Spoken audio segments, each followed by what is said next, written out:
Sir, ಈಗ CT. Ravi ಅವರು ಕೊಟ್ಟಿರತಕ್ಕಂಥ ಒಂದು ಹೇಳಿಕೆ ಅಂದರೆ ಲಕ್ಷ್ಮೀ ಹೆಬ್ಬಾಳ್ಕರ್ ಅವರ ವಿರುದ್ಧ ಅವಾಚ್ಯ ಶಬ್ದ ಬಳಸಿದ್ದಾರೆ ಪರಿಷತ್ ಒಳಗೆ ಪ್ರತಿಭಟನೆ ಏನಂತ ಅದನ್ನ ಹೇಳಂಗಿಲ್ಲ ಸರ್. ಹಂಗೆ ಹೇಳಿದಾರ?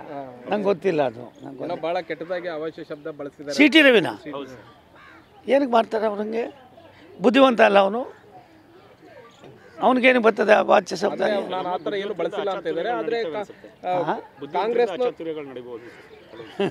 ಇಲ್ಲ, ನನಗೆ ಗೊತ್ತಿಲ್ಲಪ್ಪ. ಅವ್ರನ್ನ ಅಮಾನತ್ ಮಾಡಬೇಕು ಅಂತ ಪಟ್ಟು ಹಿಡಿತಾ ಇದ್ದಾರೆ. ಕಾಂಗ್ರೆಸ್ನವ್ರನ್ನ ಅಮಾನತ್ ಮಾಡೋದ? ಕಾಂಗ್ರೆಸ್ ಅವರನ್ನ ಏನಕ್ಕೆ ಅಂತ ನಂಗೆ ಗೊತ್ತಿಲ್ಲಪ್ಪ. ತಿಳ್ಕೊಂಡು ಹೇಳ್ತೀನಿ. ನೀವೇನಾದ್ರು ಇದ್ದರೆ ಇದಾದ್ಮೇಲೆ ಹೇಳಿ ತಿಳ್ಕೊತೀನಿ. ನನಗೆ ಗೊತ್ತಿಲ್ಲ.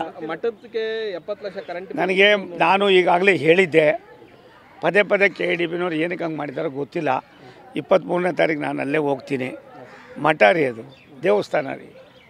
14,000 ಮಕ್ಕಳು, ಅನಾಥ ಮಕ್ಕಳು, ಬಹುತೇಕ ಮಕ್ಕಳು ಅಲ್ಲಿ ಓದ್ತಾ ಇದ್ದಾರೆ. ಬಡವ್ರ ಮಕ್ಕಳು ಅಲ್ಲಿ ಏನು ಮಾಡ್ತಾರೆ? ಹರೀಶ್ ನೀವು ಹೋಗಬೇಕು, ಕರ್ಕೊಂಡೋಗಿ ಬಿಟ್ಬಿಟ್ಟು ಹೊಂಟೋಯ್ತಾರೆ. ಯಾರು ಏನು ಅಂತ ಹೇಳೋದಿಲ್ಲ. ₹1 ಫೀಸ್ ಇಲ್ಲ, ಅಡ್ಮಿಷನ್ ಇಲ್ಲ, ಎಲ್ಲ ಫ್ರೀ ಸರ್ವೀಸು ಬಿಟ್ಟು ಹೋಯ್ತಾ ಇರ್ತಾರೆ ನುಗ್ಗಿ. ಆಗಿರೋದ್ರಿಂದ ಅದೇನಾಗಿದೋ ಗೊತ್ತಿಲ್ಲ. ಹಾಗಾಗಿರೋದನ್ನ ಅದನ್ನು ನಾನು 23ನೇ ತಾರೀಕು ಹೋಗಿ ಅಧಿಕಾರಿಗಳು ಕರೆದು ಈಗಾಗಲೇ ಸನ್ಮಾನ್ಯ MB ಪಾಟೀಲ್ರು ಅದಕ್ಕೆ ತಕ್ಷಣವೇ ಸ್ಪಂದಿಸಿದ್ದಾರೆ.